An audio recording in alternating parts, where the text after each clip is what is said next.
할렐루야, 반갑습니다. 하동예안교회 강치영 목사입니다. 장마 기간 동안 안녕하셨습니까? 집에 다른 일은 없으셨습니까? 안전하셨습니까? 주님께서 보살피시는 은혜가 성도님들 삶 속에 충만하시기를 기도합니다. 오늘 함께 하실 말씀 로마서 1장 17절 말씀입니다. 복음에는 하나님의 의가 나타나서 믿음으로 믿음에 이르게 하나니 기록된 바 오직 의인은 믿음으로 말미암아 살리라 함과 같으니라. 아멘.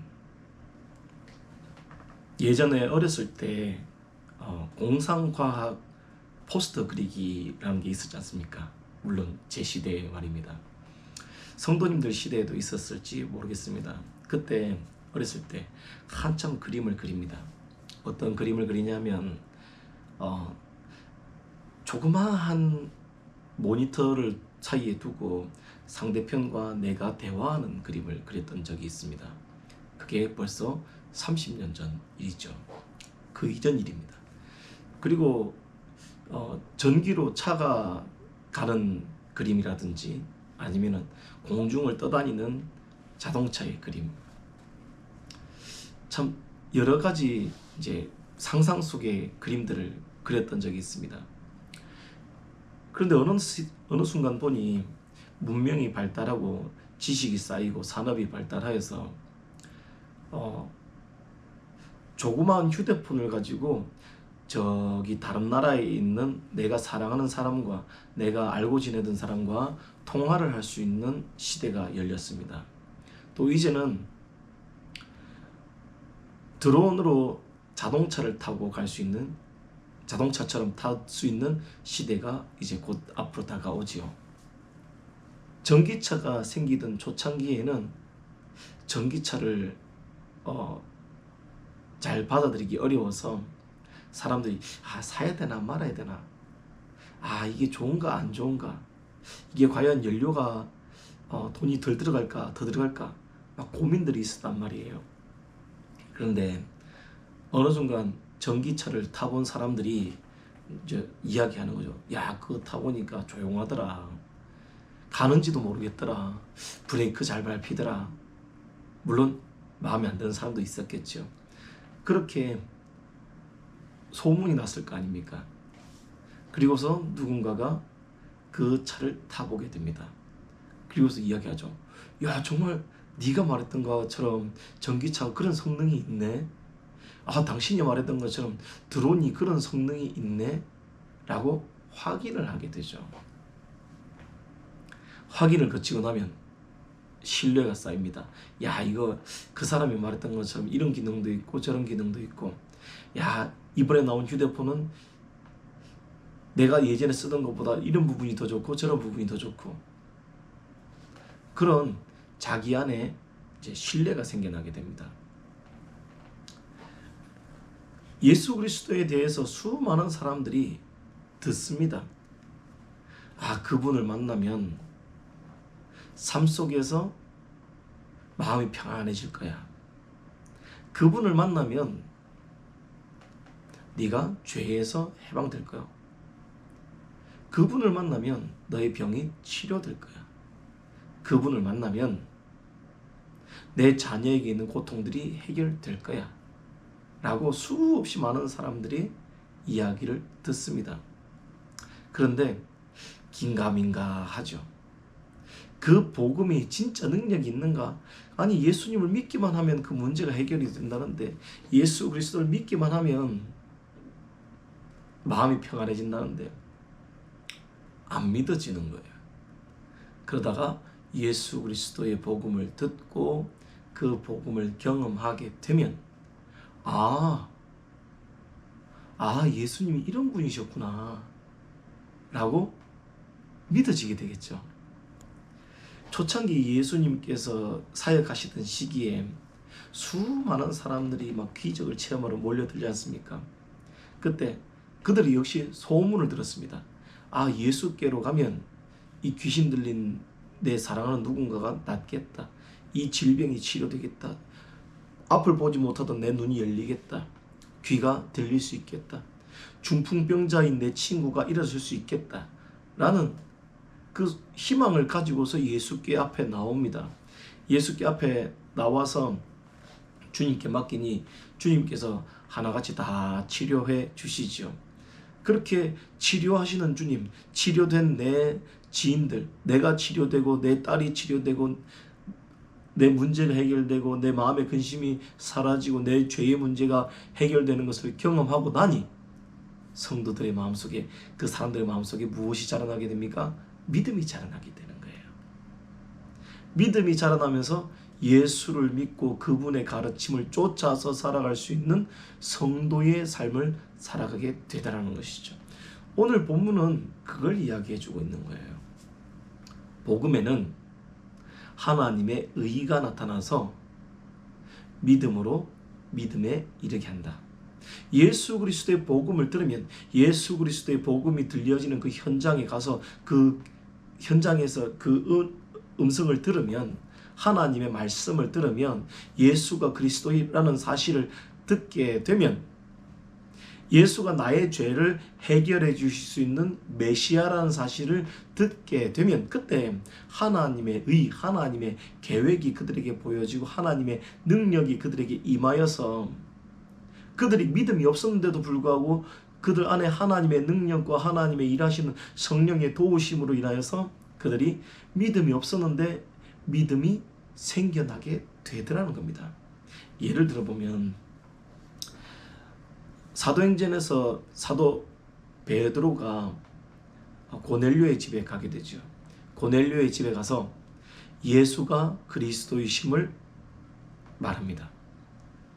그리고 그들이, 고넬료가 믿는 하나님이, 고넬료가 예배드리고 기도하고 있는 대상인 하나님이 자신을 이곳에 보내신 이유가 하나님의 아들 예수가 그리스도이심을, 너희들의 구세주이심을 증거하기 위함이라는 사실을 알려주게 될 때, 그때 하나님의 능력이 고넬료와 함께 듣던 수많은 가족들에게 임하여서 그들이 방언하고 그들에게 하나님의 능력이 나타나고 하나님이 하실 일들이 보여지더라는 것입니다. 어디 그뿐이었습니까? 예수 그리스도의 복음이 들려지는 곳에 베드로가, 요한이, 또 수많은 사도들이 예수 그리스도의 복음을 전하던 그 현장에서 하나님의 의가 더 나타나게 되고 그들 안에 성령님이 일하시는 증거들이 나타나게 되어서 때로는 방언을 하고 때로는 병이 치료되고 때로는 귀신이 떠나가게 되고, 그 복음을 들은 사람들의 삶에 하나님이 간섭하셔서 그들이 믿음이 없었는데도 불구하고 믿음으로 믿음에 이르게 되더라는 겁니다. 그 복음이 무엇입니까? 하나님이 세상을 이처럼 사랑하사 독생자를 주셨으니 이는 저를 믿는 자마다 멸망치 않고 영생에 이르게 하려고 하시는 하나님의 소식 아닙니까? 예수 그리스도를 통해서 우리에게 수여되는 복된 소식이 아닙니까? 멸망할 수밖에 없는 인생이 영원한 생명을 꿈꾸고 하나님의 평안을 누리고 세상이 알 수 없는, 꿈꿀 수 없는 그 기쁨으로 충만할 수 있는 그 길을 열어주시고자 하는 하나님의 은혜가 아닙니까? 그 은혜의 소식이 아닙니까? 그러니 수많은 교회들이 이걸 했던 겁니다. 예수 그리스도의 복음을 전했던 거예요. 그들에게 생명의 복음, 예수의 복음을 전했던 거죠. 그 예수의 복음을 전해들은 수많은 사람들이 하나님의 능력을 경험하고 내 삶에 임하시고 내 삶을 변화시키는 하나님의 그 기적과 치유와 또 축사와 또 내 삶에 이루고자 하시는 그 수많은 일들을 경험하고서, 아, 예수가 그리스도라는 그 사실, 그 진리를 마음으로 믿게 되더라는 것입니다. 그렇게 주님을 믿고 나니 그들이 주님께서 이끄시는 길로 쫓아가게 되지요. 주님의 말씀에 귀 기울이게 되고 주님이 원하시는 것에 관심을 두게 되며 하나님의 자녀로서 하나님의 음성에 귀를 기울이고 하나님이 원하시는 삶을 살아가게 되더라는 것입니다. 그러니 교회가 마땅히 해야 될 것이 무엇이겠습니까? 예수 그리스도의 복음을 전해주는 것이죠. 예수가 그리스도이심을 전해주는 것입니다. 성도의 마땅한 의무가 무엇입니까? 내 가족과 내 사랑하는 사람들에게 예수가 그리스도이심을 깨달을 수 있도록 돕는 것이겠죠. 그들이 욕심에 매여서 자신의 가정을 망가뜨리고 또 자신의 육신을 망가뜨리고 삶을 망가뜨리는 그런 삶을 살지 않도록 그들이 놓여져 있는 고통의 상황에서 건져 나올 수 있도록, 벗어 나올 수 있도록, 구원될 수 있도록 예수 그리스도를 전해 주어야 하는 것입니다. 예수 그리스도의 복음이 전해지면 하나님의 능력이 나타납니다. 그리고 그 중에서 믿어야 할 사람에게 믿음이 생깁니다. 마음이 강팍한 자는 예수 그리스도의 복음이 들려지지 않지요. 자신의 지식이 우선이고 자신의 경험이 우선이고 그 경험과 지식이 예수 그리스도를 믿는 일을 방해를 합니다. 수없이 많은 지식으로 예수 그리스도의 복음에 대해서 논증하려고 합니다. 어떻게 구원을 하시지? 그게 가능한가? 의심하게 되죠. 하지만 그 갈급한 마음을 가지고 주님 앞에 나온 사람에게 예수 그리스도의 복음의 소식은 꿀처럼 단 소식이 되어서 그들이 구원을 누리게 되는 소식이 되죠. 하나님의 능력과 하나님의 의가 나타나서 그들이 기적을 경험하고 질병이 치료되고 예수 그리스도를 믿는 믿음으로 나아가게 되는 겁니다.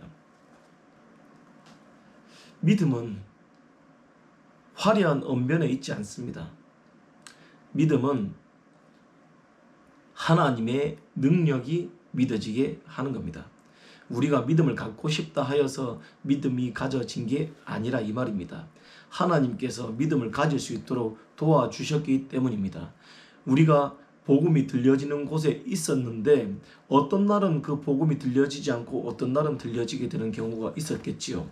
수없이 예수 그리스도의 복음을 전해 들었는데 어느 순간 하나님께서 그 사람의 마음을 만지셔서 예수 그리스도의 복음이 깨달아지고 하나님의 사랑이 마음속에 다가와서 믿음이 생겨나는 일이 발생하는 겁니다. 그러니 믿음은 누가 주신 겁니까? 하나님께서 주신 거죠. 하나님께서 그 사람으로 하여금 예수 그리스도가 하나님의 아들이시고 우리의 구세주이심을 믿을 수 있게 도와주신 겁니다. 그러니 우리가 자랑할 것이 없지요.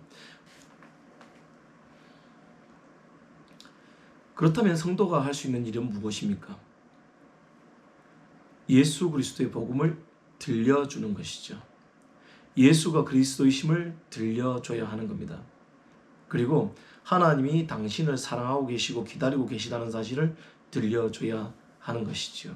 그렇다면 주님이 원하시는 것은 무엇일까요? 믿음은 사람이 가지려고 가져지는 게 아니라 하나님께서 주시는 것이니까 성도들은 그 믿음을 가질 수 있도록 그 기회를 얻을 수 있도록 복음을 전해주는 것이겠죠. 그 복음을 전해주는 방식이 참 다양할 수 있습니다. 직장에서 직장 생활하는 동료에게 또는 길을 지나다니고 있는 누군가에게 하나님의 마음이 감동해서 저 사람에게 전하지 않으면 안 되겠다 싶은 그 사람에게 복음을 전해야 하는 것입니다. 각자의 달란트대로 예수 그리스도를 이 복음을 전하는 것이지요. 집안에 틀어박혀서 나오지 않는 사람에게 복음을 전하려면 그 집안에까지 들어가야 되는 겁니다. 요즘에는 공동 현관문에 비밀번호가 다 있어서 아예 들어가지를 못하지요. 예수 그리스도의 복음을 전할 수 있는 기회가 그분들에게 사라졌습니다. 하지만 하나님은 그 한 사람, 아파트에 있는 그 한 동, 그 한 집을 살려내기 위해서 그 어떻게든지 도전하는 누군가 집사님이나 권사님이나 그 사람을 동원해서 거기로 보내시고 거기서 어떤 어려움이 있어도 그 한 사람에게 예수 그리스도를 전하게 되겠지요. 물론 그들로 하여금 믿게 하는 것은 하나님의 일이십니다. 우리는 물을 주고 씨를 뿌릴지라도 자라게 하시는 분은 하나님이시지요. 믿게 하시는 분은 하나님이십니다. 그러므로 성도는 마땅히 그들에게 믿음이 생겨나기를 바라는 마음으로 기도하고 예수 그리스도의 복음을 전해야 하는 의무가 있지요. 사랑하는 성도 여러분, 우리가 어느새 예수 그리스도의 복음에 대해서 나 혼자만 누리고 있지는 않습니까? 그 복음을 전하는 일에 조금은 뒤로 물러서 있지는 않습니까? 이제 믿음에 이르게 하는 능력은 하나님께 있으니 우리의 의무, 예수 그리스도의 복음, 복된 소식을 전하는 일에 다시 마음을 돌이켜야 하지 않겠습니까? 믿음으로 믿음에 이르게 하는 능력은 하나님께로부터 나옵니다. 그리고 예수 그리스도의 복음은 우리가 전해야 하는 것이죠. 그러니 이제 여러분의 직장에서, 가정에서, 여러분의 삶 속에서 예수가 그리스도이심을 증거할 수 있는, 증언할 수 있는 삶을 살아가시기를 간절히 부탁합니다.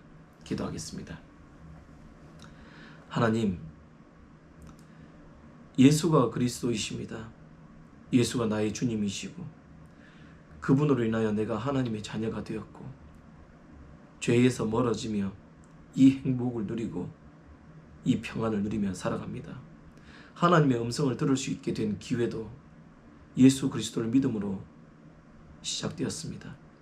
하나님, 이제 믿음을 주시는 분은 하나님이심을 우리가 다시 알게 되었사오니 우리의 의무, 예수 그리스도의 복음을 전하는 일에 다시 힘을 내게 하시고 뒤로 물러서지 않게 하시고 담담하게 주님의 복음을 전하며 죽어가는 그 영혼들을 살려낼 수 있는 성도들의 삶이 되도록 축복하여 주옵소서.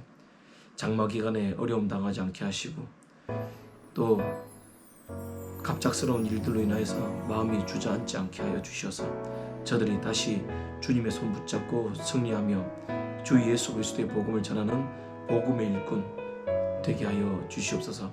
예수 그리스도의 이름으로 기도하옵나이다. 아멘.